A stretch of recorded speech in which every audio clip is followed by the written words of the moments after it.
The EU court rules that social networks can't use personal data forever. But before we get into that, it's a safe bet that Bluetooth speakers will be on sale for October Prime Day, but you can already save on one of our favorites before the event arrives in a few days. The Marshall Emberton 2 has dropped to $100, which is 41% off and about $20 cheaper than the price it's been going for over the past few months. In our testing, we found it to be stylish and compact, and it provides balanced output and 360-degree sound. The first thing you'll notice about the Marshall Emberton 2 is its style, which draws on the company's history and looks like a scaled-down Marshall amp. Front and center is its vintage-looking metal grille, with the company's iconic logo prominently displayed. You can order the device in black and cream, both on sale for the same price. And it seems Apple has a slew of hardware announcements in store for us in the fall. In the Power On newsletter this week, Bloomberg's Mark Gurman reports that Apple is gearing up to announce new MacBook Pro models, the redesigned Mac Mini, the M4 iMac, and a new iPad mini before the end of the month, and is targeting a release date of November 1st for at least some of these products. According to Gurman, we're likely to see a low and high-end 14-inch MacBook Pro, both packing the M4 chips. There will also be a 16-inch high-end MacBook Pro. As for the Mac Mini, Gurman previously reported that the upcoming M4 Mac Mini may be tiny compared to its predecessors, with a build roughly the size of an Apple TV box. The size reduction may also mean it drops the USB-A ports. Following the fall releases, Gurman predicts Apple will have a bunch of other products ready for early 2025, including a 13-inch and 15-inch M4 MacBook Air, along with a refreshed iPhone SE and iPad Air in both sizes. Find the latest gadget news, reviews, price drops, and more at Engadget.com.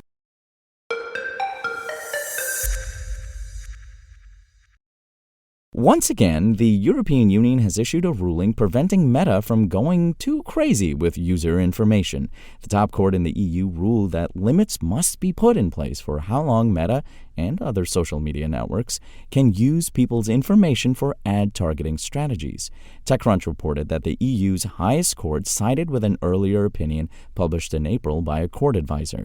The previous ruling also urged for limits on the amount of time companies could retain customers' personal data for the purpose of target advertising. The rulings referred their retention guidelines to the bloc's General Data Protection Regulation, GDPR, established by the EU in 2018. Recital 65 of the GDPR establishes a person's right to be forgotten and the right to rectification and erasure of personal data. Failure to comply with the GDPR could result in a 4% global annual turnover penalty, a number that could reach into the billions for a social media megacorporation like Meta. Last year, Meta had to pay a $414 million fine, or approximately 390 million euros, for illegally requiring users of its social media outlets like Facebook, Instagram, and WhatsApp to accept personalized ads. The EU and Meta, along with other big tech companies like Apple and Google, have tangled over the use of personal data in relation to the Digital Markets Act. Meta is currently awaiting a fine ruling for violating the EU's Digital Markets Act when it required users to pay to prohibit the company from collecting and sharing their personal data.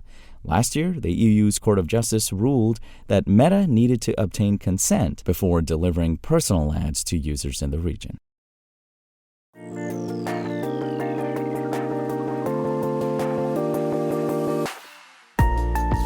Thanks for listening to the show. Make sure to rate, review, and subscribe on Apple Podcasts. Today's show featured journalism by Engadget contributor Danny Gallagher and was produced by Spoken Layer. I'm Imran Sheikh, and as always, we'll talk more tomorrow.